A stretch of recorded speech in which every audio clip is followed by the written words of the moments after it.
The words of Barnaby Fetter. May our restless minds be blessed so that insight becomes will and will becomes effective action. And may our anxious hearts be blessed so that longing becomes love and love guides our every action. I'm Reverend Bill Sinkford, the transitional minister here this year. I use he and him pronouns. Welcome all souls to this diverse, spirit-growing, justice-seeking, beloved community called All Souls. Come now, and let us worship this morning. We light our chalice each week to kindle the flame of community. We light our chalice in faith, in hope, and in love. Now, will you please rise in body or in spirit and join in singing our first hymn, Wake Now My Senses.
Greetings and welcome to All Souls Church.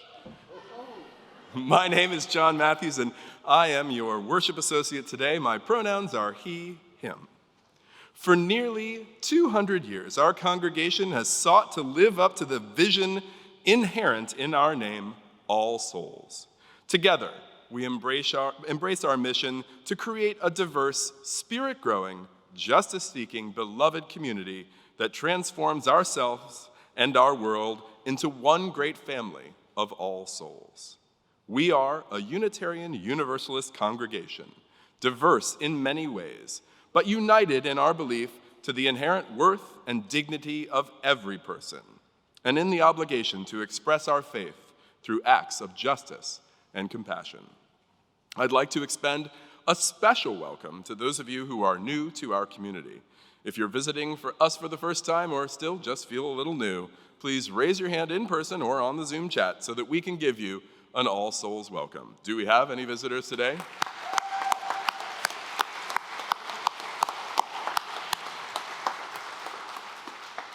We are truly glad you're here. If you're here in person, we hope after the service you'll join us for coffee and snacks, which is in Pierce Hall out the door to your right.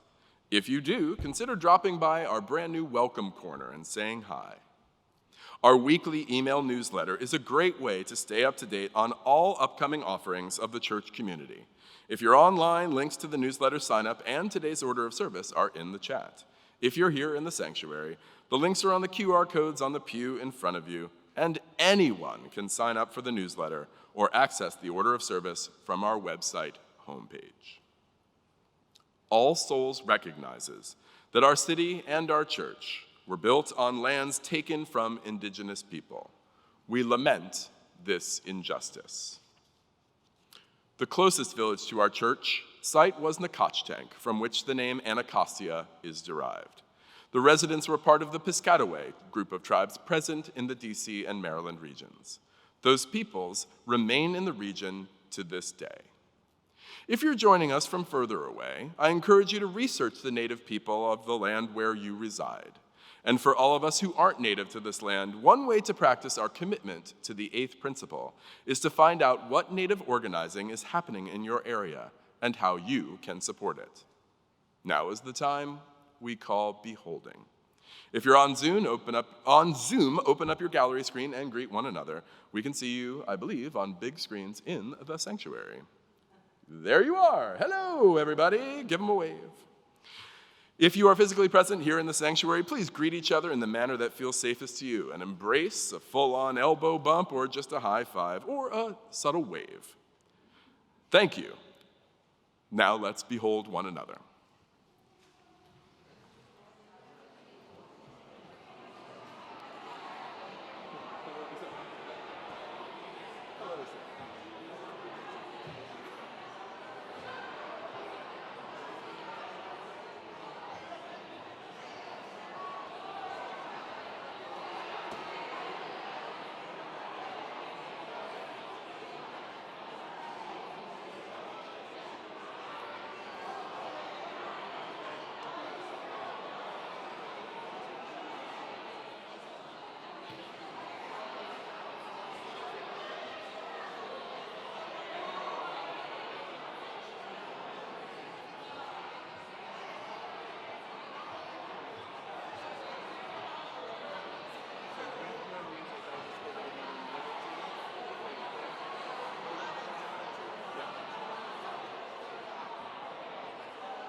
Thank you all very much.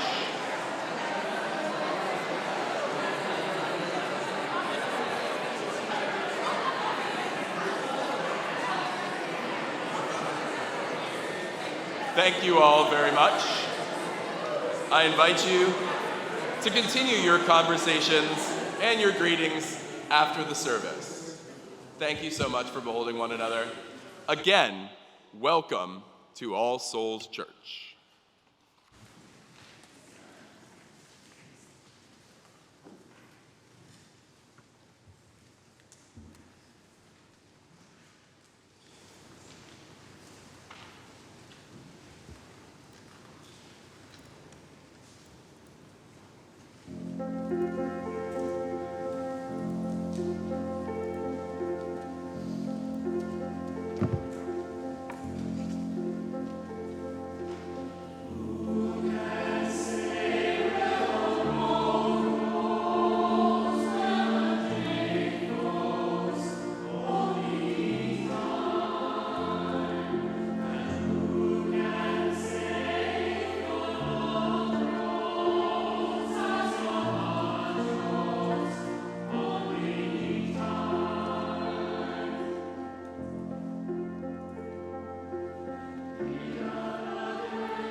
Hello to one and all, whether you are here in this sanctuary, online right now, or watching at some time in the future.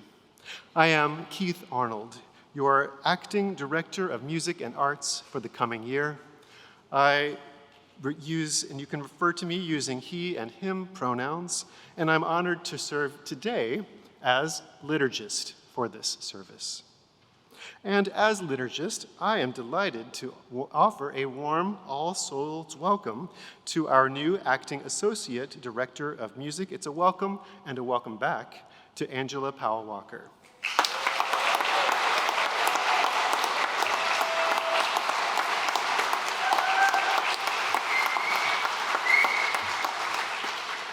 Some of you know Angela, some of you may not, but you might know or might not know that she has degrees and a career in opera performance and arts administration, both here in Washington and previously in Cincinnati.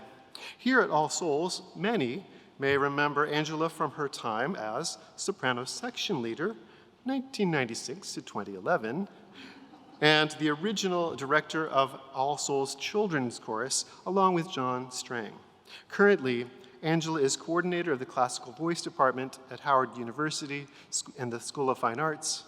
I myself, in these last 3 weeks, have had so many numerous wonderful opportunities to interact with Angela. Glad that we're able to work together for this coming year. Angela, thank you for sharing your music and your presence here at All Souls. Here are a few other invitations and things to know about upcoming events here. It takes many people to create a welcoming environment. This Saturday, August 26th, we are having a Sunday Summit on Saturday to bring together our Sunday lay leaders, volunteers, ministers, and staff to talk about radical hospitality and welcome, to share stories, skills, and information, and to help us all navigate the new church year. If you are part of this work on Sunday mornings, please RSVP to the invitation in the ASC Weekly so that we can have lunch ready for you. A music announcement. As Acting Director of Music and Arts, I'm delighted to announce the startup dates for our Jubilee Singers, which will be Tuesday, September 5th, 7:30 p.m. right here, and the All Souls Choir, Thursday, August 31st at 7:30. New members are welcome to join. For more information, you can chat with me after this service, or you can check out the All Souls website. An announcement for the leaders of All Souls Geo groups or geographic groups. Please save Thursday, August 31st for your next quarterly Geo host meeting via Zoom from 7 o'clock to 8:15. A Zoom link will be shared via email. And one final announcement. This is an expression of gratitude. Those of you who entered this building were greeted by, were handed a program by, and or were welcomed by an usher. All Souls ushers are here to help newcomers, visitors, and members alike navigate into our shared worship space. So to all of you who serve as ushers today and every week, would you all please help me say thank you?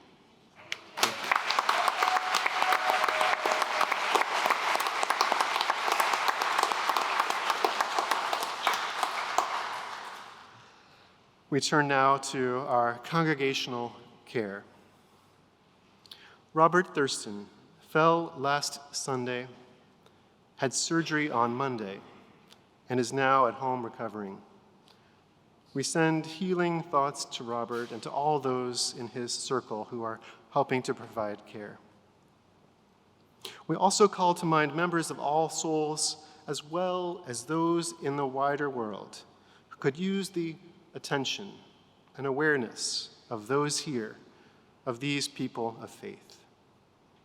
Today, we think on those without resources and those across the world who suffer in deadly heat. We think on those who lost their homes and livelihoods in Lahaina, those who are without hope. We think on those who are hungry, those who live in fear, those who suffer from illness of mind or body, those who are impacted by conflict and war.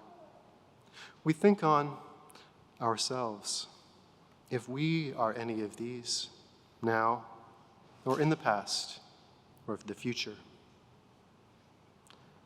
In the silence that follows, you're invited to speak aloud or type into the chat the names of those you carry on your hearts this morning.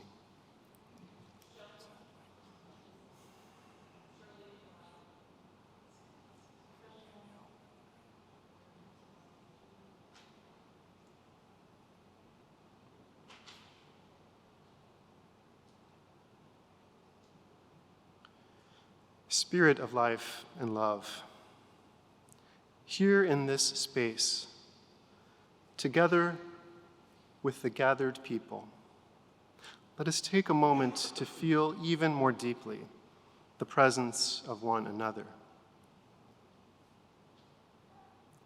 Let us remember that each person who hears these words, whether nearby or far, each of us, we all carry our blessings and our burdens, some at the surface, some hidden in the depths.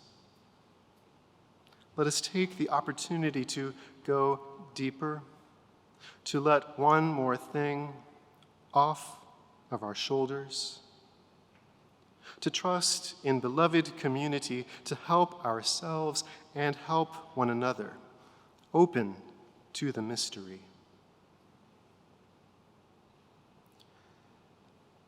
I know this rose will open. I know my fear will burn away.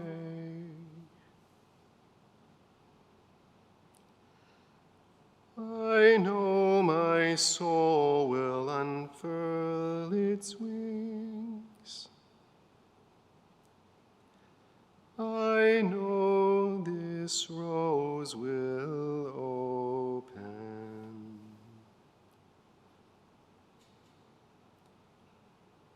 For the chance to move through life's challenges and journey together with one another, we say, thank you and amen.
Our reading this morning is entitled Love the Questions by Rainer Maria Rilke. Many of you know it. Have patience with everything unresolved in your heart and try to love the questions themselves, as if they were locked rooms or books written in a very foreign language. Don't search for the answers, which could not be given to you now, because you would not be able to live them. And the point is to live everything. So live the questions now. Perhaps then, someday, far in the future, you will gradually, perhaps without even noticing it, live your way into the answer. Live your way into the answer.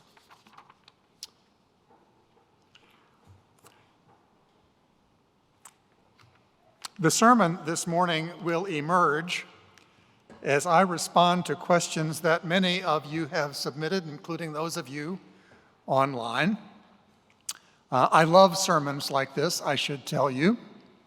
The right message somehow always emerges. A little mystical, I know, but we're going to be talking about mystery here as well. I want you to know that except for peeking at the list of questions that came in by email to make sure that there were enough, I actually have not studied these questions, nor have I prepared answers. And some that came in this morning, and one that was just handed to me here, I have not seen at all.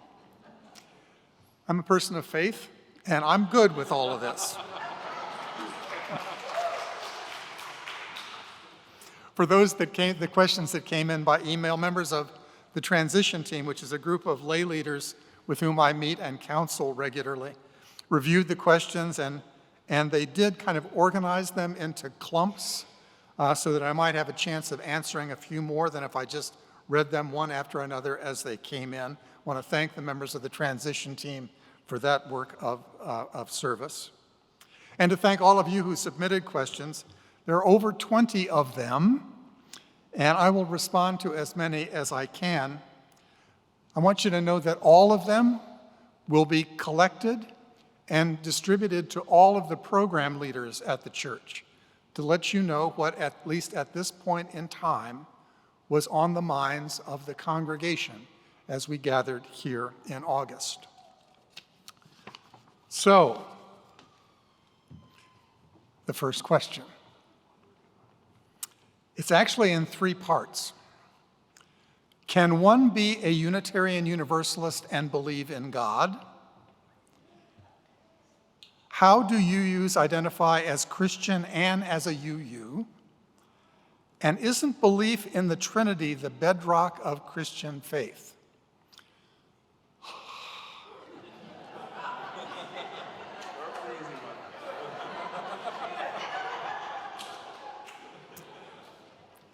So, to begin, can you be a Unitarian Universalist and believe in God? I would say the answer is yes to that one. But it's not a simple answer. There's a story told about James Luther Adams, one of the great Unitarian theologians of the 20th century. He was talking with a congregant after he had preached, and the congregant said, "You know, I don't believe in God. So how do I relate to this language that you were using in the sermon? Because you talked about God, and I just don't believe in God." And Adams is reported to have responded by asking a question. He asked the congregant, "So tell me about the God that you don't believe in." And this person then proceeded to do that, and Adams said, "Oh, well, I don't believe in that God either." So it becomes a question of what we mean when we use that term, God. And if that term to you, because of your history as a religious person, means that it's a older, bearded, white guy sitting on a cloud with his finger pointed toward a figure that looks a lot like you. I don't believe in that God either. But I do believe in God, in the spirit of life, as we often describe it here in this sanctuary. I believe that there is a love holding us, a love holding all that we love. And I believe in that love because the alternative would be despair. And I am not ready to despair. And I hope that you are not ready to despair. The experience of that love it's experienced in many, many ways, individually by all of us and collectively in this sanctuary and in other parts of our lives. There's not one experience of the holy that defines our human experience. But there is, in my faith, a love that is ready to partner with us always. And the challenge for us as religious people is to hold our hearts open so that we're available to partner with that love. How do UUs identify as Christian and as UU? Well, I have to remind you that both the Unitarians and the Universalists, back when they were being formed in the 19th century, believed that they were perfecting Christianity. They were both deeply Christian in their identity. They just thought that the Christian church, as it was being lived out in their world, had taken a mighty wrong turn. I preached about this last week, about the sheep and the goats, the elect and the damned. The early Unitarians and the Universalists said, no, that is not the Christianity that we know, either in our own spirits or in the scriptures that we are told to read. We don't see that any place in there, and therefore we're going to proclaim a Christianity that is free of those mistakes. Free of those mistakes. They were trying to perfect Christianity. In today's terms, there is a very active Unitarian Universalist Christian Fellowship. Some of you may be members of it here. It's available online to all who would like to join. They offer programming in a variety of ways. So it's clear that it's possible to be a Christian and a Unitarian Universalist. Surveys are not always helpful in religious space, but all of the surveys that are done of UU congregations almost always indicate that if you force people to identify their theological point of view, the most common is humanism, but it's almost always followed in the second position by Christian, UU Christian. So it's entirely possible to be a Christian. It depends upon how you define Christianity. I'm inclined to tell more stories than I should about this first question. So who gets to say what's Christian? Who gets to say, is it the Pope or the presiding bishop? Well, who gets to say? And I'm one who believes that Christianity is this broad tradition that includes everything from papal decrees to the mystics.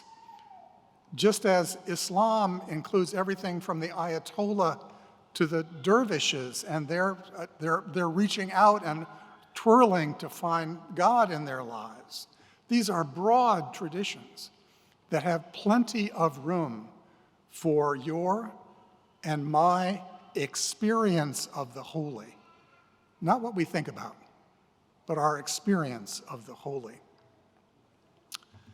And isn't belief in the Trinity the bedrock of Christian faith? Well, when I was in seminary, there were a number of folks identified as Christian who tried to get me to believe that that was true.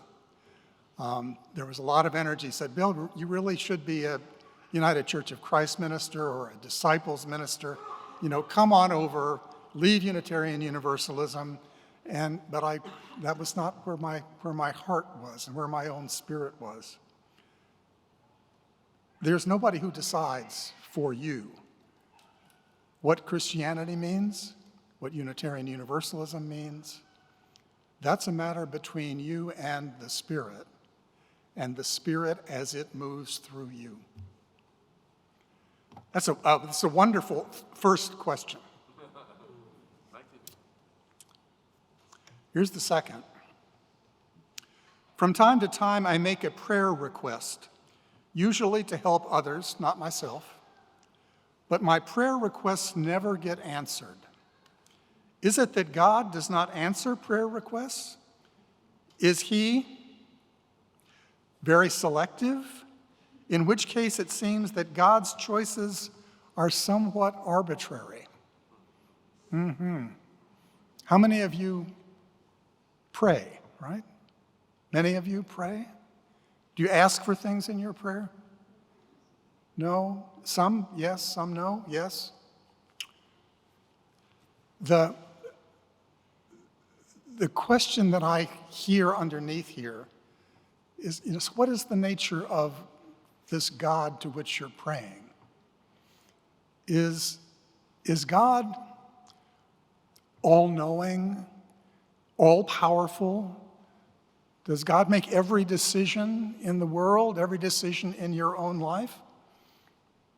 Well, if that's the God that you are praying to, you're probably pretty uncomfortable in these pews, right?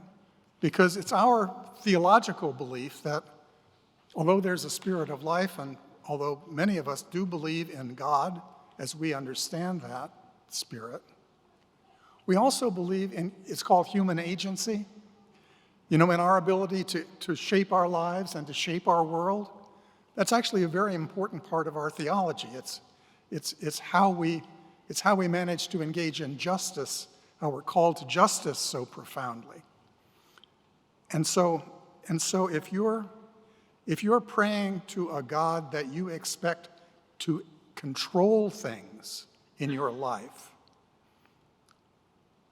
I think you're likely to be disappointed. There are people who disagree with that, but I think you're likely to be disappointed. For me, and prayer is my own personal spiritual discipline every morning, but it looks more like trying to still myself and to ask the very best questions that I can and then wait for answers. And I'm not particularly concerned about where the answers come from. If it's my better self that's responding, that's cool. If it's the spirit of life that is moving through me, that's even better. But the question of where the answers come from is actually not the right question for me. The question is what I feel called to do, how I feel called to respond. And often, answers come. Sometimes they do not. And that's all right too. That's all right too. There's a thread in the deep and profound thinking that feminist theologians and ethicists have brought to me and to Unitarian Universalism, which is that, and it's hard truth, which is that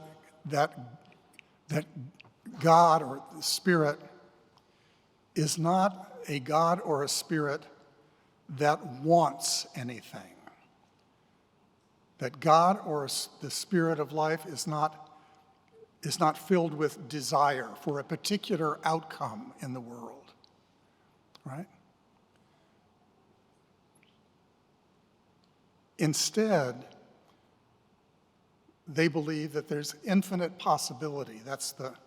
So that although there's not a desire on the part of the Creator for a specific trajectory, because if you look at history, the trajectory has not been all that good in human experience, right? But there's an infinite possibility of possible futures that we can embrace and work toward and take pleasure in, actually. This is about joy, actually, right? And it is in that space, it's in that space of the possibilities that I find, and I think that most of us find, hope. Theology is not for the faint of heart, right? It is not for the faint of heart. Phew. The third question.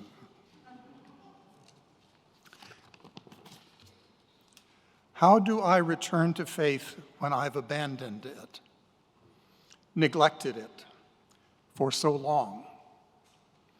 I hardly feel worthy or connected at all anymore. How do I restore my faith in myself and in God? How do I reconnect? It feels somewhat overwhelming, even if I know the alternative of doing nothing or continuing to drift is worse. What do you say to a person who has lost all hope?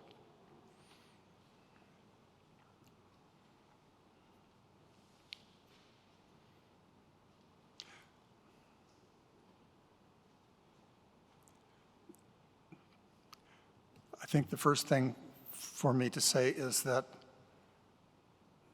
the first thing I would do would be not to say anything, but would be to reach out to that person, to take their hand, or if they're willing to be hugged, to hug and to try to hold them. To try to hold them would be my first response. Because dark nights of the soul are real. They're real for all of us.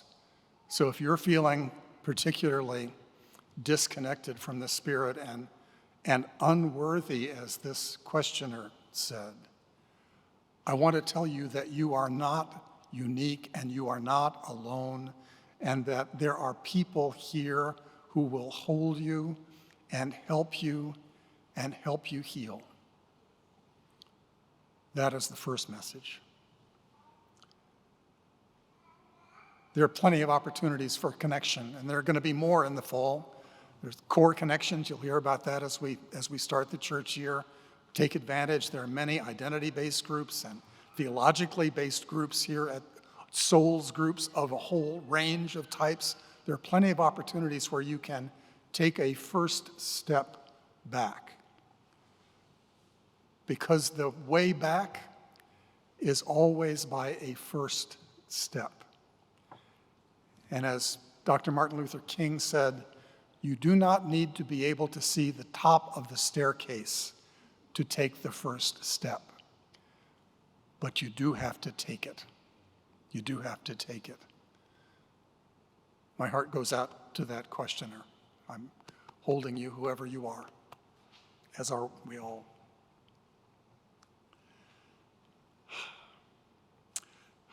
Goodness. I'm going to do a few more of these. Is it true that all religions have as their base that love, compassion, and peace are what matters?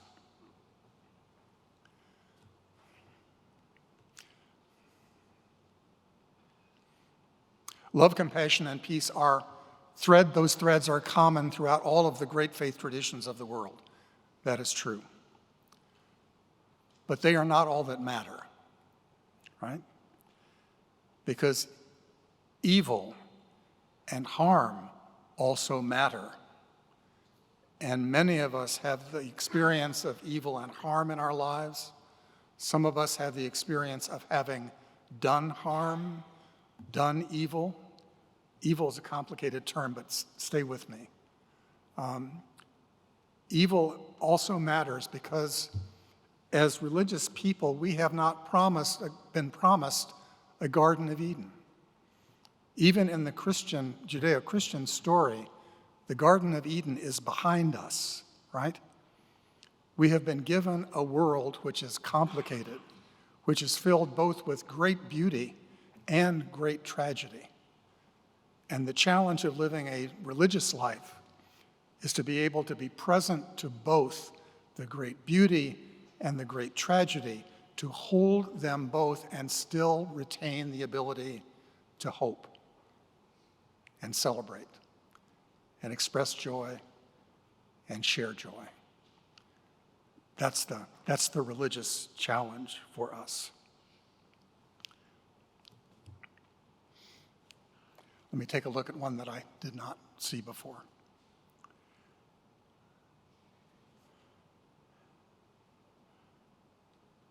At the General Assembly in Pittsburgh this last June, I heard that there was a move away from adopting the eighth principle and a move toward rewriting the entire framework. Can you reflect on that change in direction as it relates to UUs in general and at All Souls Unitarian Church specifically? Yes, I can. In fact, I'm going to be preaching on this in October, so come to that sermon. I don't mean to try to duck the question. The challenge of so what do Unitarian Universalists believe? You know, that's a question. It's a question that a lot of our kids ask and expect us to be able to answer. Many of you, I bet, have asked that question at some point in your lives, and we, for a couple of decades now, have pointed, most of us, to the principles when we get asked that question. We take out that, how many of you have the laminated card in your wallet that has the 7 principles?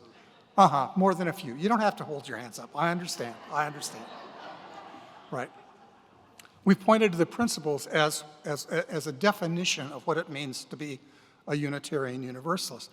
But many of us have felt for a long time that the principles, as wonderful an ethical framework as they provide, are not an adequate description of a faith, right?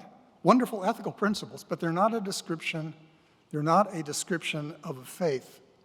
So, and I am mindful that Unitarian Universalists, many of us with advanced degrees, we have the tendency to live from our neck up, right?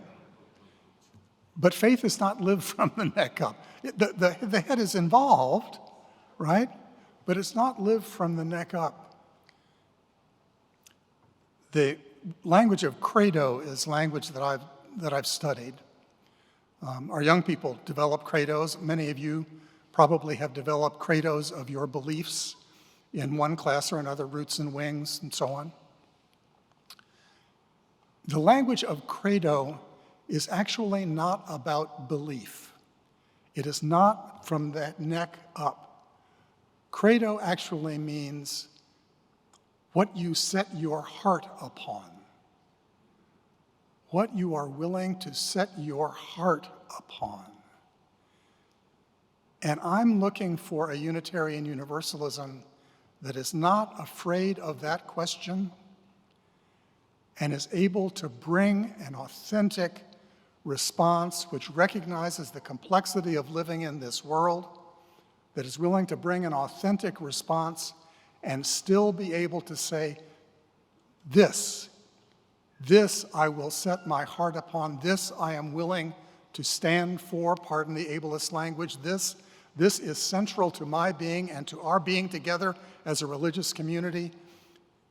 And the center for me is the center in the new language that is being proposed in Article 2. Love is at the center. And love is what I am willing to commit my heart to.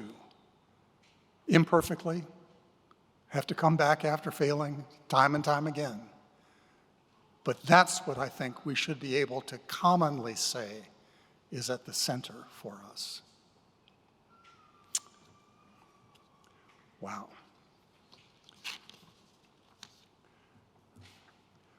One more? Yes? Oh my. This is a tough one to end on, but it's an important one. Why do only the good die young? Why do the most horrible people live on and on and on? The people who care, help, promote healing, build community, bring people together, solve problems, lead, and bring joy to others are taken from us so much sooner than the evil, selfish, narcissistic, greedy, spiteful, undermining, divisive, hateful, egotistical, and judgmental people. Why is that, Reverend? I tried to lighten it up in the reading, but this is a very serious question. So, why do the good die young? Well, we kill some of them. Some we imprison. Think of the many that we imprison. But they don't all die young. And Mother Teresa lived to a good old age, doing that right on the ground work on the Indian subcontinent with the poorest of the poor. Underneath the question, I think, is a perfectly understandable wish for evil to be punished, and for there to be some God, some authority, some place we can go to and say, look at that harm that's being done. Can't you punish that person and stop it? Please, come on. You're supposed to be able to do that. And although I might not have used that word, there have been plenty of times in my life when I have seen harm being done and I have had exactly that response. Let's punish that sucker, right? That'll stop it. But what we know is that punishment actually doesn't stop it, right? That what is needed is a more robust sense of community and have fewer of us left behind. We know this, right? We know this. And so the question is not whether we give in to that wish to punish, to have someone punished, but how we stay grounded, how we stay anchored in the possibility that is beyond punishment and the hope that can exist for us if we are willing to hold both the beauty of the world and the harm of the world at the same time in our spirits, and not pretend that there will ever be Eden for us again. There can be beloved community, and beloved community with the accountabilities that it requires. We're only just beginning to understand what we might be called to do to move toward it. We've gotten the message about representing. We've got to have, the black person on this group and the disabled person on that team and the queer and the trans we've gotten representation. We've heard it, right? But my goodness, folks, that's 101, right? That's so 101. And in this congregation of All Souls, with its long history and its commitments, we need to be stepping up to the 201 level, and we need to start stepping up now. What a blessing these questions have been. What a blessing your presence is here today. Out of these questions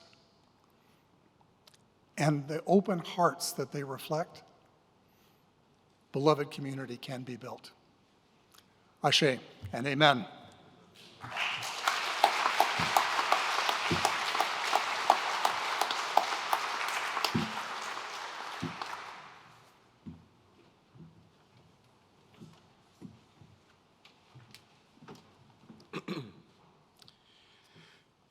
It's been quite a week for me. I returned to work after a week's vacation, and as an independent school administrator, this is the week where things are truly beginning to speed up as we get ready to welcome back faculty and then students to a new school year. It's an exciting moment. Call it the gathering wind before the exciting storm of September. I also had my birthday on Wednesday, Thank you very much. And as a true Leo, I was able to broker celebrations on 3 consecutive days, from Tuesday through Thursday. Tuesday evening, my wife and I and our 2 children went to Nationals Park to see my beloved Nats lose to the less beloved Boston Red Sox. My church away from church is truly a baseball stadium, and to drive down to the park, serenaded by a playlist of my favorite songs, curated by my kids, was nothing short of blissful. At the end of Thursday night's family dinner and homemade cake, thank you, Linda, I could truly count my blessings and feel that I have it all. However, that's precisely why I love coming to All Souls, to hear Reverend Singford and others preach, to contribute in ways that I can with my time and treasure to this great institution. I believe it is just when we begin to feel too well pleased with ourselves that it is time to reach beyond, to recognize that there is more than just our 4 walls that are our responsibility, and to think about those others to whom we can pour out our love, our support, our care, our effort. Every week at All Souls, including just a moment ago, I receive that reminder that the beloved community is aspirational, and that it takes regular, concerted, diligent effort to work toward it. And every time I am reminded of this, my heart is fuller for it. Our Share the Plate offering recipient for August is Courtney's House. Courtney's House is a survivor-founded, survivor-focused, trauma-informed organization based in D.C. that serves D.C., Maryland, and Virginia. They work to find, free, and support children and youth who are victims of sex trafficking, which disproportionately impacts people of color. You can reach them at www.courtneyshouse.org. If you're in the sanctuaries, the ushers will be passing the plate for our offering, or you may use the QR codes in the pews.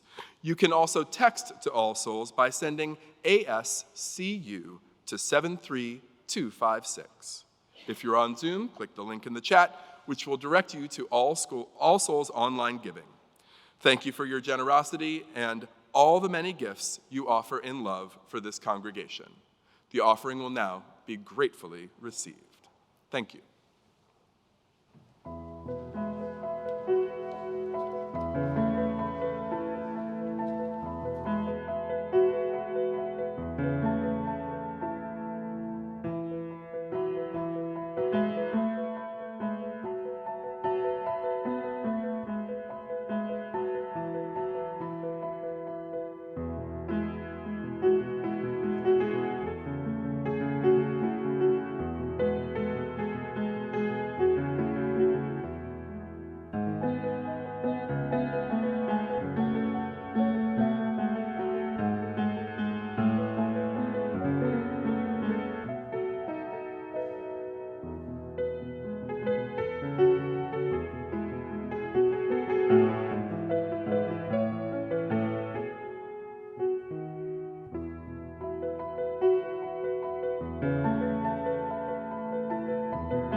May we embrace this faith we love, this faith without certainty, this faith in which our questions, our honest seeking, points us toward hope. And may we discover that we are not only seekers, open to more truth in our lives, not only seekers, but finders of our place at a welcome table set for us in this sanctuary of the Spirit. May that be so, and amen.